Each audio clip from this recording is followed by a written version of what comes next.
Shalom, puji Tuhan. Sebentar kita akan mendengarkan renungan firman Tuhan. Sebelumnya kita tundukkan kepala dan kita berdoa bersama. Terima kasih Tuhan Yesus bahwa kalau sampai dengan saat ini kami masih diberi kesehatan yang prima. Kami bisa memiliki kesempatan untuk hidup di awal tahun 2021 ini dengan masih bisa mengucapkan syukur di hadapan-Mu. Dan meskipun kami tidak berhimpun di dalam rumah-Mu karena ada masalah COVID ini, kami percaya kasih Allah tidak pernah berkurang dalam hidup kami. Nyata benar, memampukan kami untuk dapat mengucapkan syukur. Ini menunjukkan bahwa kami bisa melihat kebaikan-kebaikan-Mu dalam hidup kami. Malam hari ini kami semua akan merenungkan kebenaran firman-Mu, dan kami akan menerima berkat di dalam kebenaran firman-Mu. Pimpin kami di dalam segala hal, berikan kami hikmat, akal budi, kemampuan untuk dapat mencerna setiap firman yang dimana sebentar kami akan mendengarkan bersama-sama. Dan berikan hamba-Mu kesehatan, berikan hamba-Mu satu kemampuan untuk menjelaskan, supaya kami semuanya boleh menerima berkat-Mu. Di dalam nama Tuhan Yesus Kristus, kami siap menerima berkat firman-Mu. Haleluya, amin. Shalom, saudara-saudara yang dikasihi Tuhan. Hari ini minggu pertama saya akan menyampaikan firman Tuhan di tahun 2021 ini. Kita sama-sama akan buka di dalam 1 Petrus ayatnya yang ke 18 dan 19 ya. Akan saya bacakan. Sebab kamu tahu bahwa kamu telah ditebus dari cara hidupmu yang sia-sia, yang kamu warisi dari nenek moyangmu itu, bukan dengan barang yang fana, bukan pula dengan perak dan atau emas, melainkan dengan darah yang mahal, yaitu darah Kristus, yang sama seperti darah anak domba yang tak bernoda dan tak bercacat. Pada waktu kita baca ayat ini, kita kalau mencermati secara perlahan-lahan, sebab kamu tahu bahwa kamu telah ditebus ya dari cara hidupmu yang sia-sia, yang kamu warisi dari nenek moyangmu itu. Kata ditebus ini kita harus mencermati ya. Secara tidak langsung menunjukkan bahwa ditebus itu biasanya pada waktu zaman-zaman yang lampau, ditebus itu kalau kita menggadaikan sesuatu barang di bank atau di tempat apapun juga, pada waktu kita akan mengambil, kita harus menebus, membayar ulang. Tetapi masalahnya ini kita bukan barang, kita manusia ya. Dan di ayat ini dikatakan kamu telah ditebus. Berarti yang menggadaikan siapa? Bukan menggadaikan. Jadi kita tidak pernah digadaikan oleh Allah kepada iblis, bukan. Tetapi dikatakan di sini, sebab kamu tahu bahwa kamu telah ditebus dari cara hidupmu yang sia-sia, yang kamu warisi dari nenek moyangmu. Kata kamu yang mewarisi ya, yang kamu warisi dari nenek moyangmu, itu menunjukkan bukan dosa turunan atau apa. Itu menunjukkan bahwa keberdosaan kita itu terjadi karena ya hakikatnya manusia berdosa. Semua manusia berdosa. Yang tidak ada seorang pun yang menggadaikan kita ke ya, kalau zaman-zaman dulu ada orang katanya di apa ya, kalau bahasa Cinanya itu dikuepangkan atau dijadikan anaknya ilah-ilah yang dia sembah. Bukan itu maksudnya. Tapi ini lebih kepada hakikat manusia yang pada dasarnya itu dosa, yang dikuasai dosa. Dikuasai dosa, kata diperbudak ya, dikatakan ditebus itu berarti seolah-olah kita ini sudah menjadi, biasanya kalau ditebus zaman-zaman yang lampau itu adalah seorang budak. Seorang budak itu apabila mau diambil oleh tuannya yang lain itu harus ditebus dulu, dibayar dulu. Sehingga yang biasanya budak ini menjadi budaknya si A, setelah ditebus menjadi budaknya si B, seperti itu. Jadi kata ditebus itu menunjukkan seorang budak gitu. Dan seorang budak itu tidak sanggup bisa lepas dari pemiliknya atau tuannya, ya. Dia tidak bisa berbuat apa-apa, dia tidak bisa lepas dari kuasa sang tuannya karena dia sudah menjadi milik tuannya itu. Dan kita di ayat ini dikatakan kita ditebus oleh Kristus. Ditebus dari apa? Nah, ini kita harus tahu, kita bukan ditebus dari kita ini miliknya iblis dan kita ditebus sama darah Kristus dan iblis dibayar sama Kristus. Kristus tidak pernah hutang sama iblis. Kristus tidak pernah hutang sama setan. Tapi dia mau menebus kita dari kuasa dosa. Ya, kuasa dosa.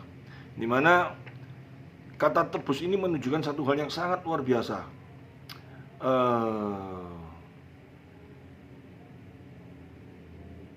Kalau di dalam Yohanes pasal 8, Injil Yohanes pasal 8 ayat 34, jelas sekali Yesus pernah berkata, kata Yesus kepada mereka, aku berkata kepadamu, sesungguhnya setiap orang yang berbuat dosa adalah hamba dosa. Jadi hamba dosa, bukan hamba setan, ya. Jadi kita jangan sekali-sekali kalau kita ini dikuasai setan, bukan. Kita hamba dosa, dikuasai dosa. Kata dikuasai dosa ini, tidak ada seorang pun bisa lepas dari kuasa dosa ini. Karena hakikatnya manusia sudah berdosa. Sulit bisa lepas dari kuasa dosa. Buktinya apa? Setiap saat kita berusaha untuk melepas dari kuasa dosa, tapi kita nggak mampu. Kita nggak bisa lepas dari kuasa dosa itu. Ya, dosa itu macam-macam. Orang banyak sekali menyadari dalam kehidupannya, mungkin dia suka berbohong. Itu paling gampang lah, paling sering terjadi. Mungkin dia suka yang tingkatannya lebih tinggi lagi. Kehidupannya dikuasai oleh hal-hal yang dia tahu itu berdosa. Dan dia mau lepas dari hal yang demikian ini sulit sekali. Dengan kekuatannya dia sendiri, dengan kemampuan dirinya, hari ini dia lepas, besok dia jatuh lagi. Hari ini dia lepas, besok dia tidak bisa lepas secara utuh. Tetapi puji Tuhan, kita sebagai anak-anak Tuhan, kita ditebus oleh Kristus dan kita dimenangkan dari kuasa dosa. Sehingga kemampuan Allah Roh Kudus yang diberikan bagi kita memampukan kita untuk dapat melawan kuasa dosa yang ada di dalam diri kita. Itu menunjukkan bahwa kata-kata bahwa dosa itu yang memperbudak manusia atau kita, ya, nyata sekali bisa dilihat dari apa? Saya ulangi, pada saat kita berusaha untuk membuang dosa tersebut, ketidakmampuan untuk membuang dosa itu menunjukkan bahwa ia atau dosa itu memperbudak kita. Sehingga kalau kita berkata bahwa saya sebagai anak Tuhan, saya sudah dimenangkan dan saya sudah ditebus oleh Kristus, terus kita ngomong, aku gak bisa lepas dari dosa ini. Tidak ada satu kekuatan dari diri saya untuk bisa lepas dari dosa ini. Memang dari diri kita tidak ada kekuatan. Tetapi kalau kita percaya bahwa Yesus telah menebus hidup kita. Menebus dari apa? Kuasa dosa itu yang tidak bisa kita mampu lepaskan itu. Sehingga pada waktu kita mau jatuh dalam dosa itu, kita berseru kepadanya, Tuhan, Engkau telah membebaskan aku dari kuasa dosa. Engkau telah menebus aku dari kuasa dosa ini. Akan memampukan kita, ya, lepas dari kuasa dosa itu. Ini awal tahun yang bagus. Ya, ini tahun pertama, minggu pertama di awal tahun. Mungkin tahun-tahun yang lalu kita masih dicengkram oleh dosa. Kita sulit sekali lepas dari kuasa dosa itu. Di awal tahun ini, renungan firman Tuhan berkata, kita telah ditebus dari kuasa dosa itu. Yang mana pada waktu tahun-tahun yang lalu mungkin kita sulit untuk bisa lepas ya dari kuasa dosa itu. Entah itu dosa zina, entah itu dosa sering marah, dosa bohong, dosa apapun juga sering senang berbohong, atau dosa tamak sekali dengan keuangan. Yang dipikirkan cuma duit saja, bagaimana usahanya dibesarkan, bagaimana berusaha untuk mendapatkan uang, meskipun membuat orang lain menderita tidak peduli, meskipun tahu bahwa ini dia lakukan ini dengan satu hal yang tidak benar di hadapan Allah, tetap dia lakukan karena seringkali beralasan bahwa aku sebagai manusia, aku gak kuat, aku gak bisa, aku harus seperti ini. Kalau kita mengaku hari ini Yesus telah menebus kita dari kuasa dosa di awal tahun yang baik ini, ya, kita akan kuat dan kita pasti menang. Rasa khawatir, Tuhan berkata, jangan kau khawatir. Berarti kalau kita khawatir itu dosa. Khawatir, mungkin sekarang COVID, di mana-mana COVID. Mungkin ada yang kena COVID. Ya, khawatir akan dirinya. Waduh, aku akan mengalami hal yang sangat fatal. Aku akan mati, aku gini, karena dengar cerita di luar semua. Gak usah dengar cerita di luar. Yang penting satu, kalau kita kena, kalau memang kita sudah kena, kita berserah sama Tuhan. Kita pergi ke dokter. Kita minta nasihat seorang yang ahlinya. Ya. Bagaimana kita menjalani hidup dengan keadaan tubuh yang kena itu. Dan kalau itu sudah dilakukan semuanya sebagai tanggung jawab kita sebagai manusia yang bersosialisasi, ya kita berserah sama Tuhan itu bukan kita dengan kekhawatiran, tetapi dengan sukacita. Damai sejahtera Allah hadir dalam hidup kita, karena Dia telah menebus di dalam segala kekhawatiran. Ya, Dia telah menebus dari segala hal dalam hidup kita. Mungkin kita mulai berpikir, waduh, tahun ini sekarang ya, tahun ini ya, 2021. Mulai Senin ini kita akan menjalani kehidupan. Yang bisnis pesimis, mungkin, wah ini COVID, usahanya nanti akan mengalami, belum terjadi, belum apa-apa sudah ketakutan luar biasa. Percayalah, kita berjalan dengan Kristus. Dia pasti memberi berkat-berkatnya bagi kita. Kita tidak perlu terlalu khawatir berlebih-lebihan. Yang terpenting kita usaha bersama dengan Tuhan. Itu aja yang kita pegang. Nggak perlu dikatakan, jangan kau khawatir akan hidupmu. Karena kekhawatiranmu tidak akan mengurangi ya bebanmu. Kekhawatiranmu, kalau saya ngomong, tidak mengurangi beban, malah stres nanti. Khawatir boleh, tapi jangan berlebih-lebihan. Kita berserah sama Tuhan. Arti berserah itu bukan kita tidak ada usaha, satu komitmen untuk melakukan satu tindakan. Tetapi kalau kita sudah melakukan segala tindakan, kita serahkan semuanya di hadapan Tuhan, karena kita berjalan bersama Dia. Jadi kata ditebus ini, kita tahu maknanya ya, bahwa ditebus itu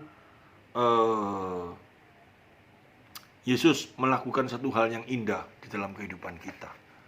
Dan kalau kita mengaku sebagai anaknya, hari ini kita mengalami masalah apa? Firman Tuhan banyak sekali penghiburan. Masalah kesehatan. Di dalam firman-Nya Tuhan berkata, aku yang memiliki tubuhmu. Karena tubuhmu itu adalah rumahku, dikatakan seperti itu. Gak usah khawatir, kita lakukan tindakan kita. Kita lakukan sesuai dengan apa yang menjadi tanggung jawab kita. Soal hidup, Tuhan berkata apa? Burung pipit yang tidak ada harganya, Tuhan pelihara. Apalagi kita sebagai anaknya. Yang terpenting, kita ada satu usaha. Ada satu kemauan untuk bekerja. Sebagai tanggung jawab. Yang lainnya kita serahkan sama Tuhan. Banyak sekali hal-hal di dalam firman Tuhan yang sifatnya itu bukan menghibur, tetapi memberikan satu kekuatan supaya kita lepas ya dari rasa kekhawatiran. Supaya kita lepas dari hal-hal yang tidak membuat kita sejahtera. Ya, yang kita mengaku sebagai anak Tuhan, yang kita mengaku telah ditebus dengan harga yang mahal, sukacita secara luar biasa harusnya. Dikatakan dari cara hidupmu yang sia-sia, yang kamu warisi dari nenek moyangmu. Kehidupan sia-sia yang diwarisi nenek moyang kita itu apa? Yaitu dosa-dosa itu yang ada di dalam daging kita, yang ada di dalam tubuh kita ini. Ya, harusnya kita setelah kita percaya kepada Yesus, cara hidup kita bukan cuma cara gaya hidup kita datang ke gereja, terus kita biasanya dalam kehidupan kita Senin kita lakukan kegiatan olahraga. Sekarang kita tidak pernah olahraga, kita malah doa bersama-sama atau apa. Bahkan dalam kehidupan kita tidak pernah olahraga, malah salah. Hari Senin sampai dengan Minggu kita ibadah terus tanpa kita memperhatikan tubuh kita. Karena memperhatikan tubuh bagian daripada ibadah kita. Banyak orang yang salah seperti itu, ya. Cara hidupmu yang sia-sia yang kamu warisi dari nenek moyang kita. Ya memang kita mulai semangat ingin beribadah. Kita semangat ingin melakukan bersekutu terus dengan orang-orang yang mengasihi Tuhan. Baik. Tapi yang dimaksud cara hidupmu yang sia-sia itu yang penting apa? Bukan cara kita berkumpul beribadahnya. Bukan melakukan satu kegiatan hanya kegiatan itu. Tapi yang terpenting mindset hidup kita, pikiran kita ini loh. Cara kita berpikir itu jangan sama seperti sebelum kita percaya bahwa kita telah ditebus oleh Kristus. Yang dulunya kerja tamak, bagaimana ya caranya memperbudak pegawai kita, bagaimana caranya pokoknya kita dapat uang sebanyak mungkin, orang lain kita tekan bagaimana supaya yang penting kita dapat duit banyak. Tanpa memikirkan orang lain. Meskipun kita hati nurani kita sudah merasa itu nggak betul, tapi kita tetap lakukan. Ya mulai tahun ini kita berubah. Harusnya hal ini ada satu perubahan. Karena anak Tuhan dikatakan hendaknya kau berubah. Perubahan itu terjadi. Dari tahun ke tahun makin hari makin sempurna. Yang biasanya seringkali suka marah, sulit kalau nggak marah. Sebagai kepala keluarga, ada yang salah sedikit, dikit-dikit kita marah, kita dikuasai dengan amarah. Dan itu dibawa mulai dari dulu. Jangan sampai kita ngomong, ini karakter saya. Memang karakter kita seperti itu, tapi kita sekarang karakter kita dirubah seperti Kristus. Dari cara hidupmu yang sia-sia, dikatakan sia-sia, ya, bukan soal marah saja, tetapi cara berpikir kita harus berubah. Kata kita sudah hidup baru, kita ada di dalam Kristus, ya. Hendaknya ini terjadi satu perubahan dalam kehidupan kita mulai tahun 2021 ini.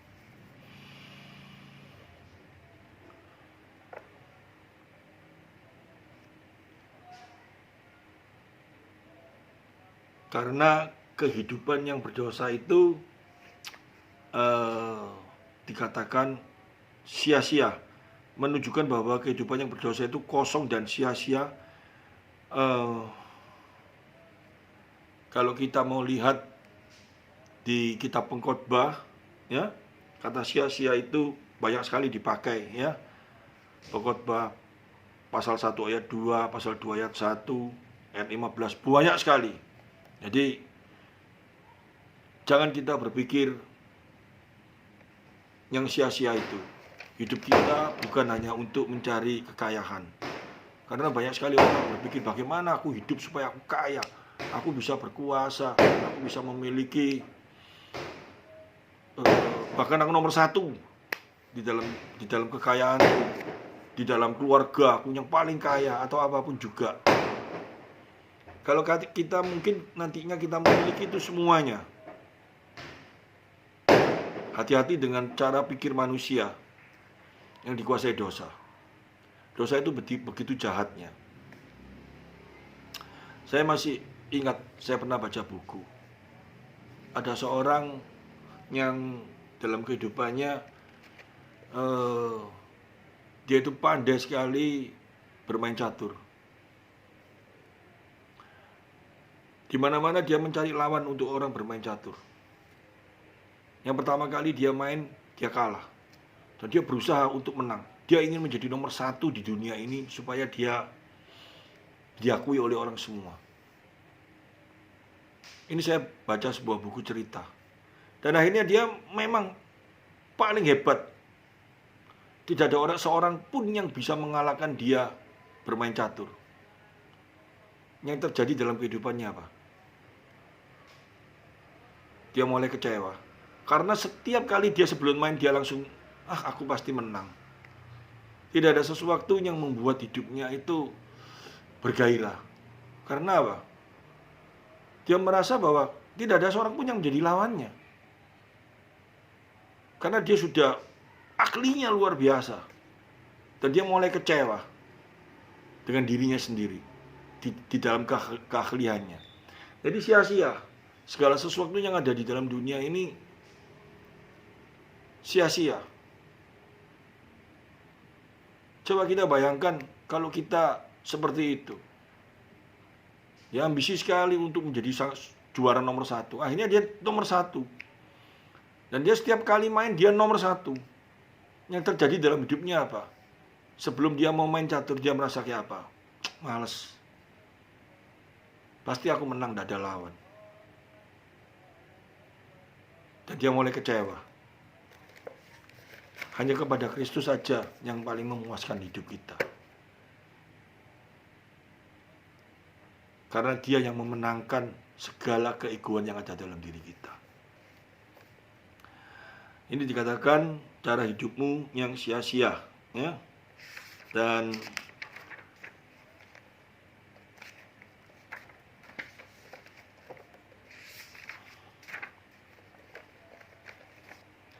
ada satu hal yang sangat luar biasa.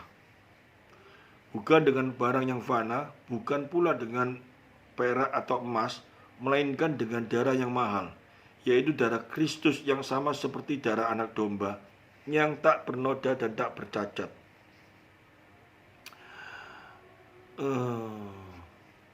Saya baca ayat ini, saya sungguh bersuka cita sekali. Ini menunjukkan satu hal yang sangat luar biasa. Kekuatan dosa itu begitu luar biasanya. Sehingga dikatakan bukan dengan barang yang fana. Jadi dosa itu yang ada dalam diri manusia, ya, tidak mungkin bisa dikalahkan dengan sesuatu yang sifatnya fana. Artinya apa? Keinginan diri kita.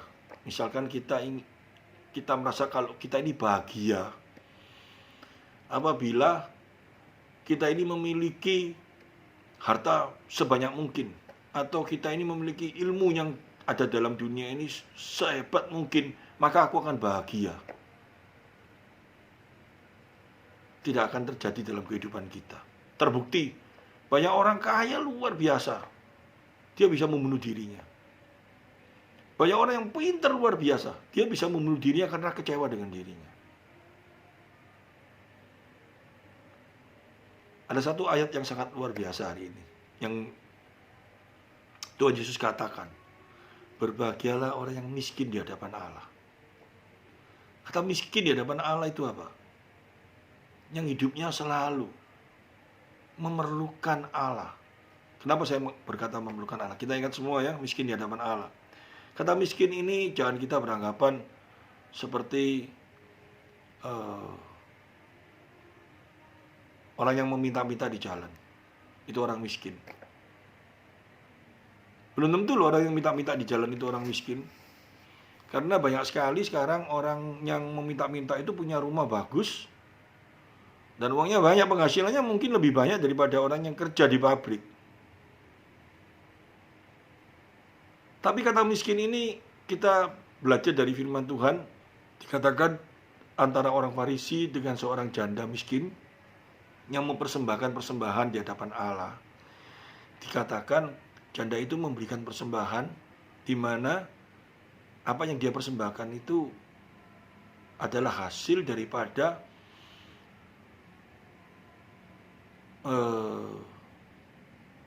miliknya yang dipakai untuk sekali Untuk hari itu dia untuk bisa makan, dia persembahkan untuk Allah. Itu dikatakan seorang yang miskin. Jadi miskin itu, orang yang miskin itu betul-betul apa yang dia makan hari ini. Untuk besok dia nggak punya, saudara. Sama sekali nggak punya. Itu miskin. Jadi dia betul-betul nggak punya apa-apa. Sehingga kalau dikatakan berbahagialah yang orang yang miskin di hadapan Allah, itu menunjukkan di dalam kehidupan seseorang yang selalu hidupnya bergantung sama Allah, yang selalu hidupnya bergantung sama Kristus, yang hidupnya selalu bertanya-tanya dengan Roh Kudus dalam kehidupannya, yang bergantung kehidupannya, sukacitanya, damai sejahteranya hanya bergantung kepada Allah. Itu orang yang paling bahagia. Ya, akhir tahun ini banyak sekali orang yang bertamasya. Saya lihat beberapa orang bertamasya, mungkin di dalam orang bertamasya harusnya kan sukacita, senang. Tapi saat ini karena ada COVID, dia mau masuk ke sebuah tempat yang banyak orangnya, yang terjadi cuma ketakutan, bukan kebahagiaan. Mau makan di restoran yang paling enak, banyak orangnya, ketakutan, bukan kebahagiaan. Menikmati makan, pikiran, wah ini nanti kurang bersih, ini ada COVID, ketakutan, tidak ada kebahagiaan. Jadi kebahagiaan ini apa sih sebetulnya? Dikatakan miskin di hadapan Allah. Hari ini mungkin yang tidak berpergian di rumah dan merasa bahwa Allah selalu menyertai, ada sukacita, hidupnya selalu bergandengan dengan Allah. Percaya Tuhan melindungi, percaya kalau hari ini mungkin dapat berkat, mengakui ini semua kebaikan Allah. Itu betapa bahagianya dalam kehidupannya. Kehidupannya mungkin cuma cukup-cukup saja, tetapi bisa merasakan ini semua pemberian Allah. Makanan yang dia peroleh hari ini mungkin cuma satu piring nasi dengan lauknya yang sederhana, tapi pada saat dia bisa merasakan ini pemberian Allah, pasti makannya akan lahap dan bisa bersyukur, berterima kasih. Mungkin hari ini bisa makan di restoran yang besar, makanan yang dihidangkan banyak sekali, tapi hasil dari kejahatan. Saya yakin orang yang sedemikian pada waktu berdoa tidak bisa mengucapkan syukur di hadapan Allah, tidak bisa merasakan kebahagiaan dalam hidupnya. Tapi kalau dia makan sederhana dengan anak dan istrinya, hasil kerja yang jujur, dan dia merasakan ini semua pemberian Allah, maka dia akan makan dengan sukacita, damai sejahtera. Itu kebahagiaan. Punya mobil yang sederhana, tapi hasil dari usaha dengan baik-baik, dan merasa ini pemberian Allah. Punya rumah yang kecil, nggak terlalu besar, tapi hasil daripada kerja dan merasakan bahwa ini semua pemberian Allah. Pada waktu dia akan menempati rumah itu, meskipun kecil, tidak sebesar semewah rumah-rumah ya orang-orang yang kita tahu lah, yang akhirnya kena sama KPK itu. Saya yakin dia tidak bisa tidur dengan enak. Tapi orang yang sederhana, rumahnya kecil, dan semuanya itu dia rasakan ini pemberian Allah, dia akan merasakan satu kebahagiaan.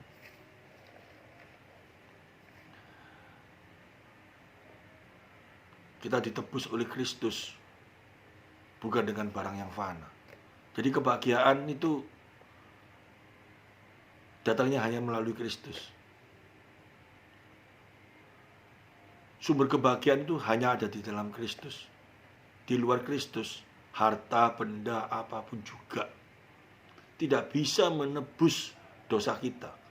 Dosa itu yang membuat orang tidak ada damai sejahtera. Hanya Yesus yang mampu menebus melalui kuasa darahnya, melalui pengorbanannya, membuat kita menjadi bahagia dan damai sejahtera. Ini pesan awal tahun bagi jemaat Efrata. Hendaknya ini dipegang. Kalau mau sukacita, kalau mau damai sejahtera, kalau mau hidup penuh dengan pujian dengan damai sejahtera. Kita ingat satu, bahwa kita telah ditebus dari dosa. Kita ngerti tadi artinya ditebus dari dosa. Kita harus menang dari kuasa dosa. Kita ditebus bukan dengan barang yang fana. Kita tahu artinya bahwa segala kemampuan dosa itu tidak bisa dikalahkan dengan hal-hal apa yang ada di dalam dunia ini.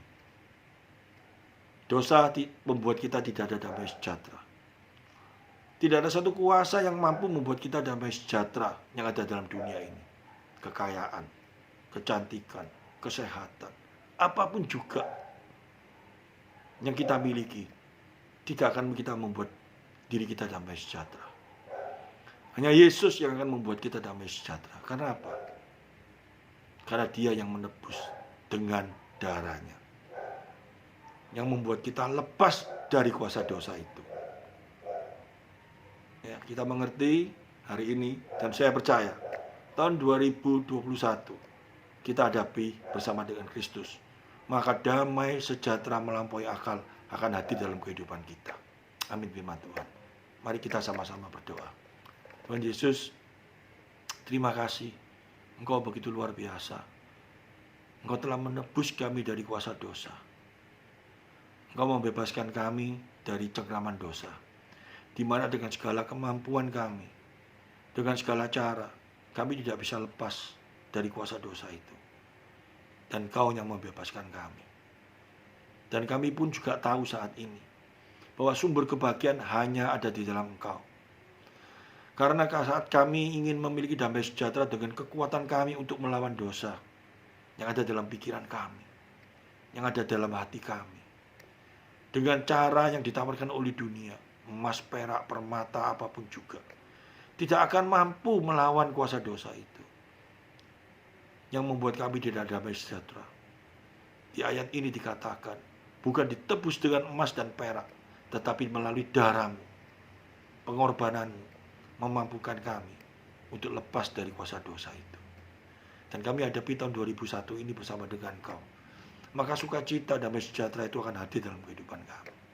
Terima kasih Tuhan Yesus. Terpujilah nama-Mu. Haleluya. Amin.